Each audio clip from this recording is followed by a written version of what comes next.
네, 반갑습니다. 한 주간 잘 지내셨나요? 오늘은 우리 이제 용스터디 함께하는 신학 공부의 지금 세 번째 책이죠. 마태복음 했고, 그리고 종교 신학 했고, 그다음에 이제 종교 철학, 존 힉의 종교 철학에 대해서 우리가 함께 이제 공부를 하려고 합니다. 오늘 이제 본격적으로 들어가는 첫 시간인데, 앞서 지난 책 소개 영상에서 말씀을 드렸듯이 이 용스터디는 현재 이제 제가 주로 관심 가졌던 그리고 관심을 가지고 있는 주제들을 하고 있는데, 특별히 처음에 했던 마태복음 같은 경우는 제가 이제 단일 목회를 시작하면서 성경의 한 부분만큼은 내가 정말 한 것만큼은 심도 있게 연구해 봐야겠다 해서 이제 마태복음을 우리가 했던 거고, 그 다음에 종교신학과 종교철학, 이거는 이제 제가 신학을 공부하면서 특별히 관심을 가졌던 부분이라고 그렇게 말씀을 드렸었습니다. 그리고 지난번에 종교신학을 했을 때 같은 경우는 제가 석사과정에서 지도받았던 정재현 교수님 책으로 했었고, 이번에는 제가 이제 석사과정 때 논문을 썼던 존 힉이라는 사람의 종교철학이라는 책을 가지고 우리가 함께 나눠보려고 합니다. 개괄적인 내용들은 제가 지난 책 소개 영상에서 같이 우리가 나누었던 바 있고요. 오늘은 이제 1장에 대해서 한 주에 한 장씩 이렇게 나가도록 하겠습니다. 1장의 제목이 뭐냐면 유대 그리스도교 전통의 신개념입니다. 유대 그리스도교 전통의 신개념.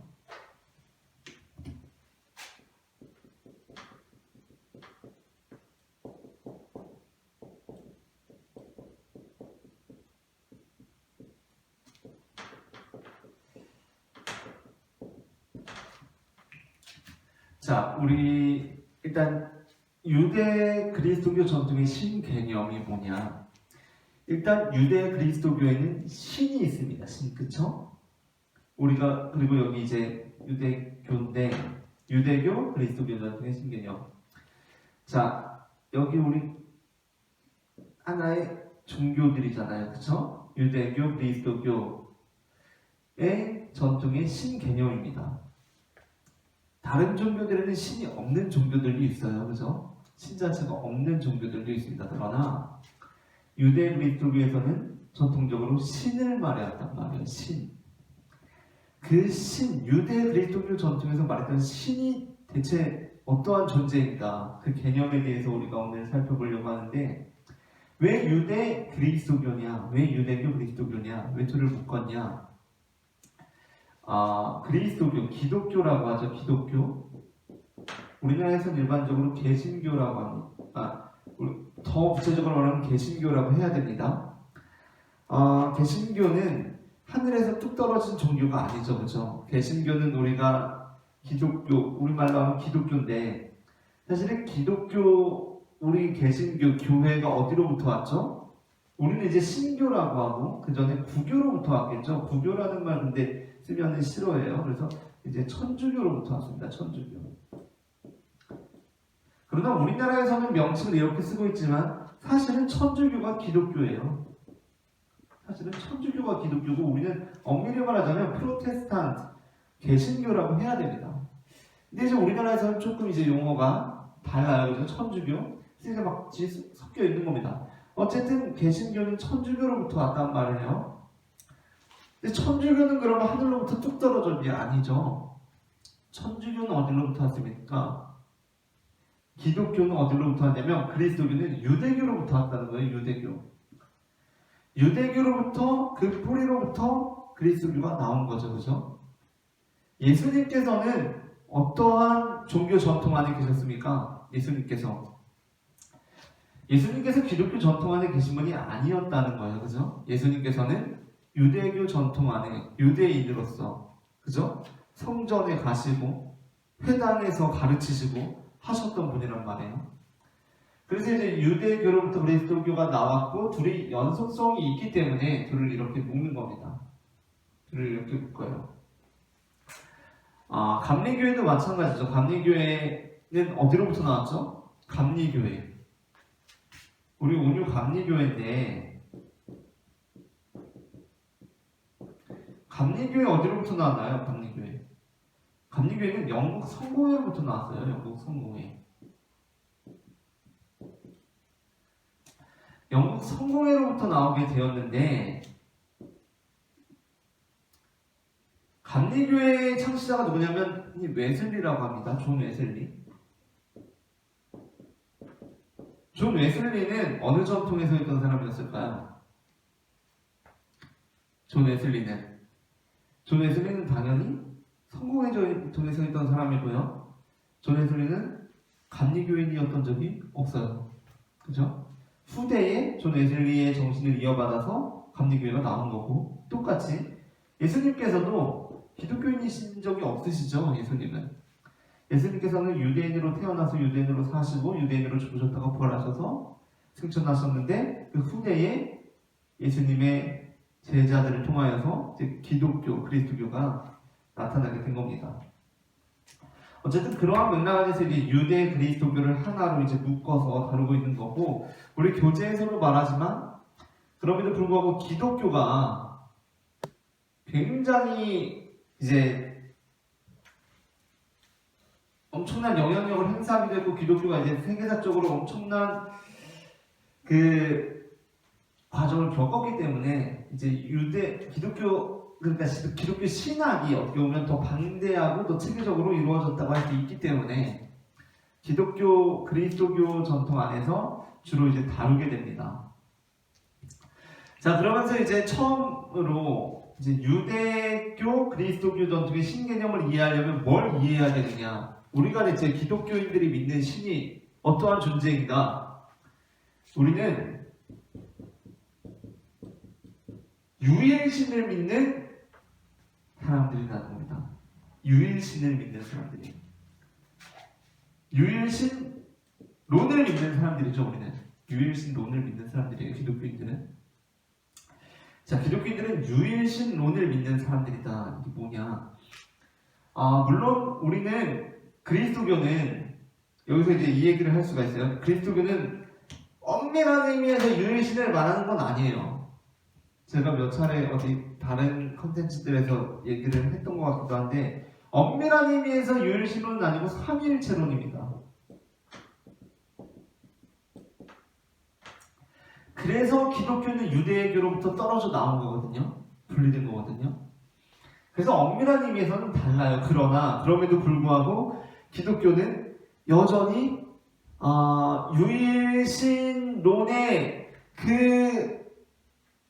유일신론의 향기를 짙게 배고 있죠. 그럼에도 불구하고. 그리고 삼위일체론이 유일신론과 이제 유대교와 그리스도교, 기독교를 가르는 분기점이 되었지만, 그럼에도 불구하고 우리가 오늘날 그리스도인으로 살아가고 있다고 할 때 우리는 유일신론과 엄격히 분리된 의미에서 삼위일체론을 믿지는 않아요. 그죠? 유기적인 연관성 안에서, 이 둘의 유기적인 연관성 안에서 삼위일체론을 우리는 이해하고 믿고 있어요. 그래서 유일신론을 일단 이해하는 것이 굉장히 중요하고, 삼위일체론은 우리 교재에서 일단 여기에선 다루지 않습니다. 일단 여기서는 다루지 않아요. 그렇다면 유일신론이라는 게 이제 뭐냐, 이걸 알아야 되는데, 일단 앞에 뭐 다른 신에 관한 부정적인 논증들에 대해서는 이제 차치하고, 자, 유일신론이 일단 뭐가 아니다를 일단 해야 되는데, 유일신론은 일단 뭐와 차이가 있냐? 유신론인가? 유일신론은 유신론인가? 일단 유신론은 맞죠. 유일신론은 유신론은 맞아요. 그러나 유신론이라고 해서 반드시 유대 기독교, 특히 기독교를 믿는다고 할 수는 없겠죠. 그죠? 신이 있다라고 믿는다고 해서 반드시 기독교인은 아니라는 거예요. 일단 연관성은 있어요. 유신론과. 그렇다면 신은 일단 있다. 신이 있다라고 생각하는데, 그렇다면 신이 여럿이 있다고 생각하는가? 신은 있다. 신이 있다고 생각할 수 있잖아요. 유신론. 여기서 어떻게 나갈 수 있어요? 신이 여럿이 있다. 우리 그리스 로마 신화 이런 것처럼 막 무슨 바다의 신이 있고 전쟁의 신이 있고 사랑의 신이 있고 이런 신이 여럿이 있다라고 생각할 수 있을까? 일단 이거는 아니에요. 그죠? 이건 아닙니다. 근데 이 다신론과 아주 밀접하게 단일신론이 있단 말이에요. 단일신론.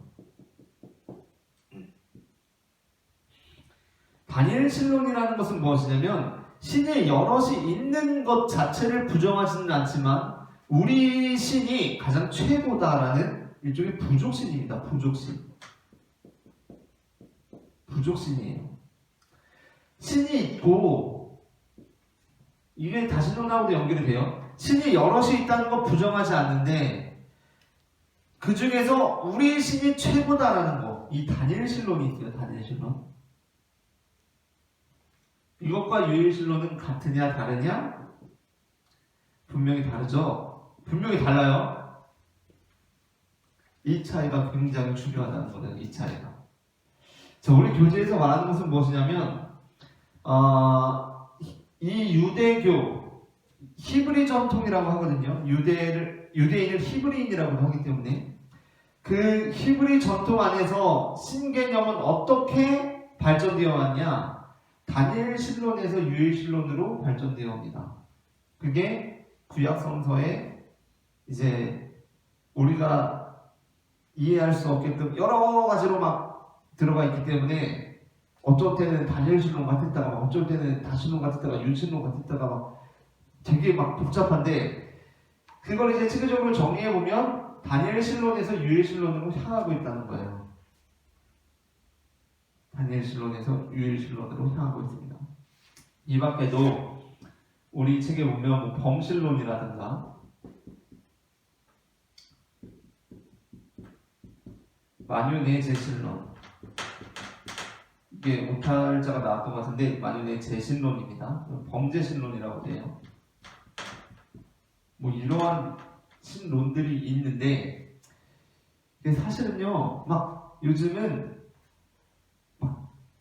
막 이러한 내용들이 막 교회 설교에도 막 들어오면 막 들어오고 막 이래요. 근데 일단 얘네는 일단 둘째 치고요. 일단 얘네는 둘째 치고 단일신론에서 유일신론으로 나왔단 말이에요. 단일신론에서 유일신론으로. 자, 그렇다면 우리는 무엇을 믿는다고요? 유일신론을 믿는 거예요. 우리는 유일신론. 유일신론과 단일신론의 가장 큰 차이는 뭡니까? 유일신론과 단일신론의 가장 큰 차이는 단일신론은 다른 신들의 존재를 부정하지 않는다니까. 다른 신들이 있어요. 다른 신들이 있고 근데 그 중에서 우리 신이 최고예요. 우리 신이 최고예요. 다른 신들이 있는지 없는지 모르겠는데 우리 신 짱이다. 근데 유일신론은 그보다 굉장히 큰 개념이에요. 유일신론은 우리가 이제 이거를 기억하는 게 되게 중요한데 우리는 유일신론을 믿는 사람들이란 말이에요. 유일신론. 다른 신은 있어요? 없어요? 없어요. 기독교 전통 안에서 다른 신은 없다고요. 다른 신은 없다. 굉장히 중요합니다. 오직 하나님 한 분이 계신다. 다른 신은 없다. 이게 이제 굉장히 중요한 대목이에요. 그리고서 이제 이 다음으로 이제 나아가는 이 내용들이 이 안에서 전개돼야 됩니다. 다른 신은 없어요. 하나님을 대적할 어떠한 것이 없습니다. 하나님과 대등해질 수 있는 어떠한 것이 없어요. 세상에는. 그 모든 이 우주를 다스리시고 통치하시는 분은 단 한 분이신 하나님이다. 이 믿음을 고백하는 것이 굉장히 중요해요. 우리는 이제 우리 교재에서도 말하지만 우리는 늘 사실 유일신론을 믿는다고 하지만 우리는 늘 무엇을 숭배하면서 살아가냐면 단일신론 안에서 계속 살아가고 있다는 거예요. 우리는 정말 유일신론을 믿으면서 살아가고 있나요? 정말 이 세상을 다스리시는 분은 유일하신 하나님 한 분밖에 없고 나는 그분께만 경배하고 예배하고 살아가야 하고 다른 신의 존재들은 없다라고 생각하십니까? 정말요? 우리는 늘 이 함정에 빠진다고 우리 교재는 말해요. 우리는 무인신론으로 돌아가야 된다 하는 겁니다. 자, 이제 이 뒤에 이걸 이제 베이스를 해가지고 이제 진행이 되는데, 자, 그렇다면 이제 유대 그리스교 전통에서 신개념은 두 번째 이제 했고, 스스로 존재하는 분이라는 거예요. 스스로 존재하는 분이다. 신은 스스로 존재하는 분이다. 이게 무슨 말입니까? 스스로 존재하는 분이다. 여기에서 이제 우리 힙이 폴 틸리라는 사람을 얘기해요. 틸리라는 사람을 통해서 틸리는 신에 대해서 또 다른 이름으로서 궁극적 실제라는 말을 해요. 이 말이 의미하는 것이 무엇인가? 우리가 지난번에 하워워스를 같이 읽으면서 하워워스 리포트에서 잠깐 다루기도 했는데, 하워워스 같은 경우는 신의 이름에 굉장히 주목하죠. 신의 이름이 있다. 그러나 틸리 같은 경우는 신의 이름을 붙일 수 없다라고 말합니다. 근데 그 두 개가 뭐 상반되었다, 서로 싸우고 있다, 막 그렇게 보기보다도 둘이 다 가리키는 바가 다르다고 할 수가 있겠는데, 틸리 같은 경우는 우리가 신이 존재한다라고 말할 수 없다고 했거든요. 우리는 신이 존재한다고 말할 수 없다. 신학자입니다.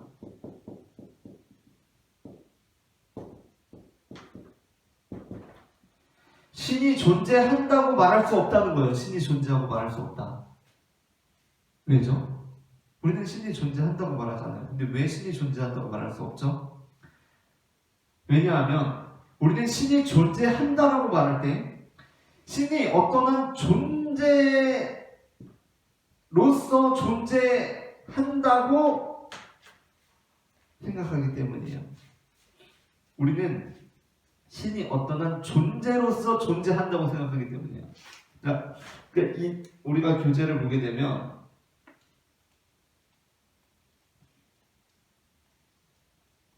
자, 우리가 신이 존재를 이해하고 했을 때 신이 존재한다라고 말할 수가 없는 것은 존재 그 자체이지 하나의 존재가 아니기 때문이에요. 존재 그 자체라는 말이에요. 신은 어떠한 하나의 존재로서 존재하는 것이 아니라 존재 그 자체로서 존재하기 때문이에요. 존재 그 자체이기 때문에 신은 존재 그 자체이기 때문에 우리가 신이 존재한다라고 말하는 것은 신이 존재하지 않는다라는 말과 같이 굉장히 불경한 말이 될 수 있다라고 틸리는 말하는 겁니다. 그러니까 그것이 바로 신이 스스로 존재한다는 말의 의미인데, 신이 스스로 존재한다라고 했을 때 이 스스로 존재한다는 것은 우리가 이해하는 것처럼 어떠한 존재로서 어떠한 피조물로서 하나의 존재로서 존재하는 것이 아니라 신이 존재 그 자체로서 존재한다. 스스로 존재한다는 겁니다. 신은 스스로 존재한다. 그러한 면에서 우리는 신이 존재한다라고 말할 수 없다. 왜? 신이 존재한다라고 했을 때 우리는 그것이 어떤 하나의 존재로서 존재하는 것처럼 생각하기 때문에 신은 존재 그 자체다라는 것이 바로 스스로 존재한다라는 의미입니다. 자, 다음으로 이제 창조에 대해서 말할 텐데, 유대 그리스도교 중에서 신은 창조주 아닙니까? 창조주.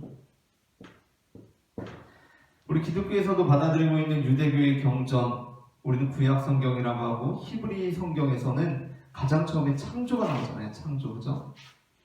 근데 우리가 이 창조에 대해서 이해할 때도 우리는 흔히 어떻게 이해하는 경향이 있냐면, 물론 모든 비유나 이야기나 어떤 상징들, 그리고 우리로 하여금 하나님을 이해하게 하기 위해서 주어지는 비유들이 의미가 있습니다. 그러나 그것이 설교 때 저도 비유와 예화들을 많이 사용하려고 하지만 그것 자체가 완전 이퀄 관계라는 건 아니잖아요. 그죠? 그건 단지 우리의 이해를 돕기 위한 하나의 수단일 뿐이지 그것과 똑같을 수는 없고, 그것과 굉장히 밀접하게 연결되어 있는 예화나 비유를 찾는 것 자체가 굉장히 어려운 일 아닙니까? 예수님께서 그래서 비유에 굉장히 통달하신 분으로서 굉장히 위대한 교사셨죠. 이 창조에 대해서 우리가 생각할 때 창조를 어떻게 우리가 흔히 비유합니까?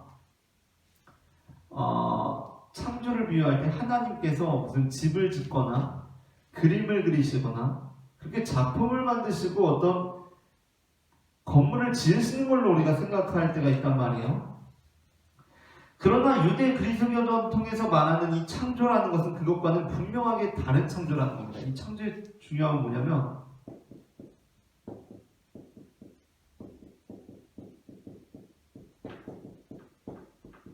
무로부터의 창조예요. 무로부터의 창조예요.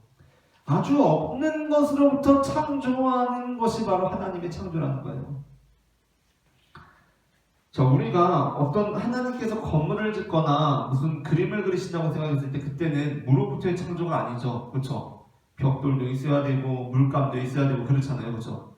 그렇게 창조하는 걸로 우리가 물론 그것이 막 유익한 면도 있어요. 그걸 이제 어떻게 기억하고 상기하게 하면서 이제 유익하기도 한데 그럼에도 불구하고 우리가 늘 놓치지 말아야 되는 거. 그러니까 그게 완전히 그것과 이퀄 관계가 아니다, 똑같은 게 아니다라는 것을 우리가 늘 기억하기 위해서 우리는 하나님께서 세상을 창조하신 것은 무로부터의 창조라는 것을 늘 기억해야 된다는 겁니다. 무로부터의 창조. 아예 없는 것으로부터 하나님께서는 창조하셨다는 거예요. 그리고 창조에 대해서 이제 우리가 이야기를 하자면은 교재에도 나왔지만 창세기 1장과 2장이 우리에게 보여주는 큰 의미가 있거든요.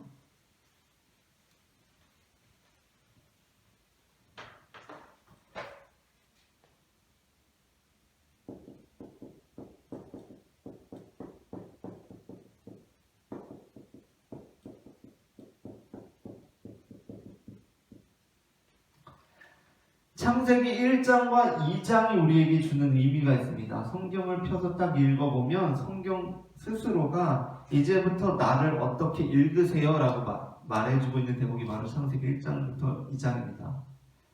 성경 자체에는 따로 이제 성경을 어떻게 읽으십시오 이런 일러두기가 없잖아요. 그죠? 근데 1장과 2장인 것을 말해주고 있어요. 성경을 딱 펴서 읽으면 1장과 2장에 창조 기사가 나오는데 두 번이 나옵니다. 1장과 독립적으로 2장이 나와요. 1장은 날짜 중심이에요. 첫째 날 뭘 만드셨고 둘째 날 뭘 만드셨고 이렇게 나옵니다. 창세기 2장은 인간 창조 중심이에요. 이 둘을 딱 놓고서 읽어보세요. 읽어보면 이제 이 둘을 조화시키려는 시도들이 있습니다. 하나는 인간 창조보다 온 우주 창조에 초점을 맞추었고 하나는 인간 창조에 초점을 맞추었다라고 하더라도 둘이 일치되지가 않는단 말이에요. 둘이 일치되지가 않아요. 이 둘이 서로 연결이 잘 안 된단 말입니다. 이것이 벌써 우리에게 말해주고 있는 것이 무엇인가? 우리가 창조에 대해서 이해하고자 할 때, 성경에 대해서 이해하고자 할 때, 그것을 진짜 이런 일들이 사실적으로 일어났다라고 읽는 것이 아니라 이것이 우리에게 주는 메시지가 무엇인가가 더 중요하다는 것을 성경 스스로 우리에게 증언해주고 있다라는 겁니다. 그것이 이제 창조주를 다루면서 이제 우리 교재에서 하고 있는 내용이고, 다음으로 인격적 존재다라는 거. 하나님은 인격적 존재다라는 것이 뭐죠? 이것도 우리가 이제 앞에 말했던 것처럼 하나님은 하나의 인격자가 아닙니다. 인격자가 아니에요. 하나님은 인격자가 아니에요. 이런 말 잘 안 쓰죠, 그죠? 근데 교회에서 오히려 어떤 말을 많이 쓰냐면 인격적이라는 말을 써요. 인격적과 인격자는 다르죠. 하나님은 인격적 존재라는 겁니다.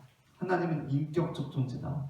여기서 인격적 존재라고 할 때 하나님은 당신이라는 거고 너라는 거고 그것과는 다르다는 겁니다. 하나님은 그것이 아니에요. 하나님은 어떤 그것이 아니라 하나님은 당신이라는 거예요. 당신. 하나님 당신은이라고 우리가 부르잖아요. 그렇죠? 하나님은 그것이 아니라는 거예요. 이걸 이제 저 같은 경우는 인격적 관계를 어떤 소유의 개념하고 저는 연결을 짓곤 하는데, 하나님은 우리가 소유물로 여길 수 있는 게 아니라는 겁니다. 하나님은 우리의 소유물이 아니라는 거예요. 하나님은 우리가 어떤 관계 안에 계신 분이라는 겁니다. 관계.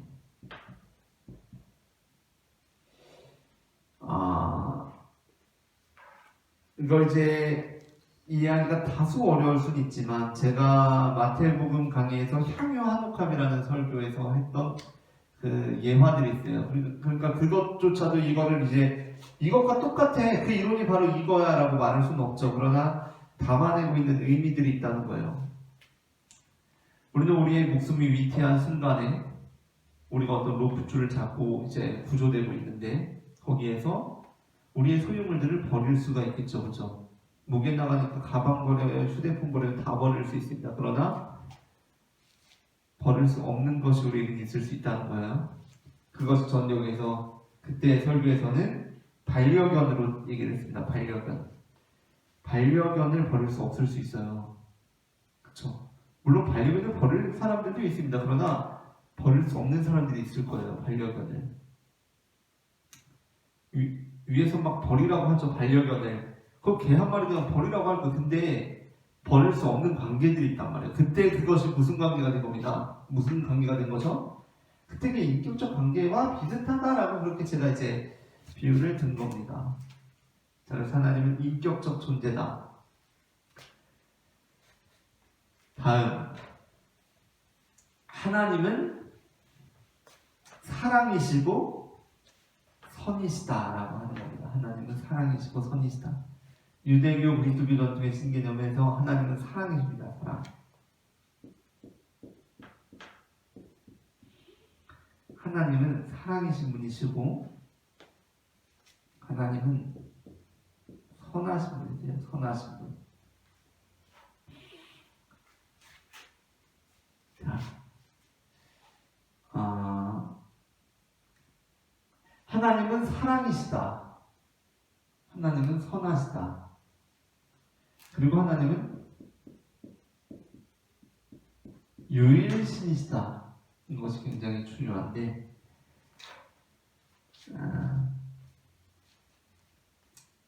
우리가 일반적으로 하나님은 선하시다라고 할 때, 하나님이 선하시다라고 할 때 어떠한 의미에서 하나님이 선하시다고 생각하죠? 어떠한 의미에서 하나님이 선하시다고 생각하죠? 하나님은 악하지 않고 선하시다라고 생각하는 경향이 있어요. 하나님은 악하지 않고 선하시다. 그러나 이것은 우리가 유일신의 개념에 비추어 보았을 때 옳은 이해라고 볼 수가 없습니다. 왜죠?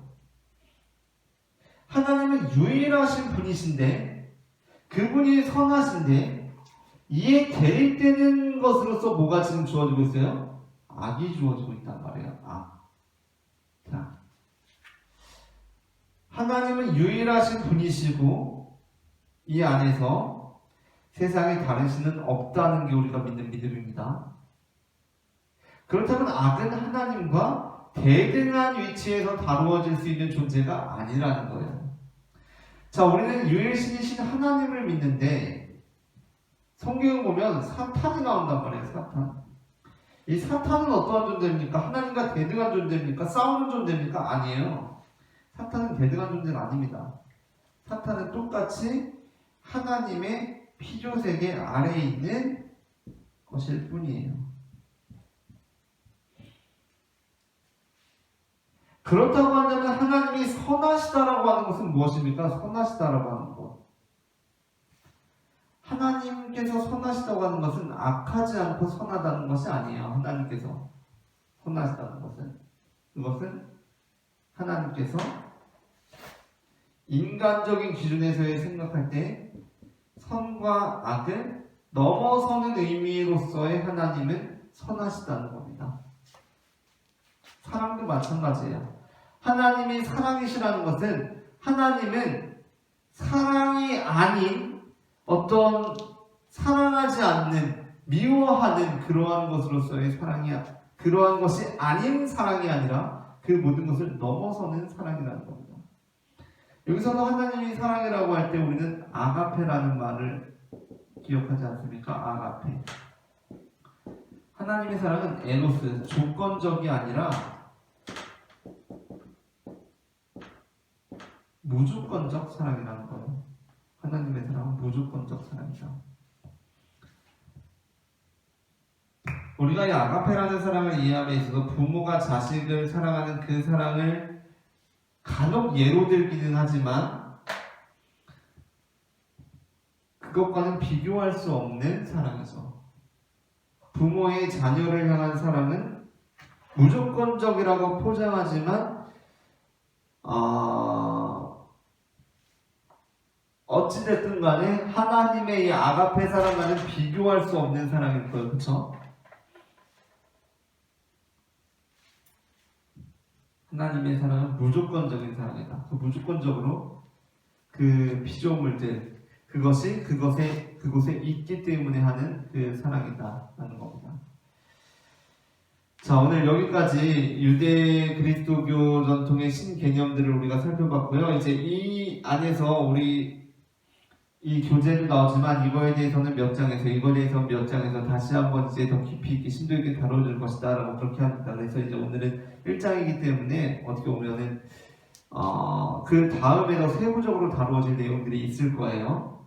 오늘은 이제 이렇게 마치고 다음 주에는 제2장 신의 존재에 대한 논증들을 보도록 하겠습니다. 감사합니다.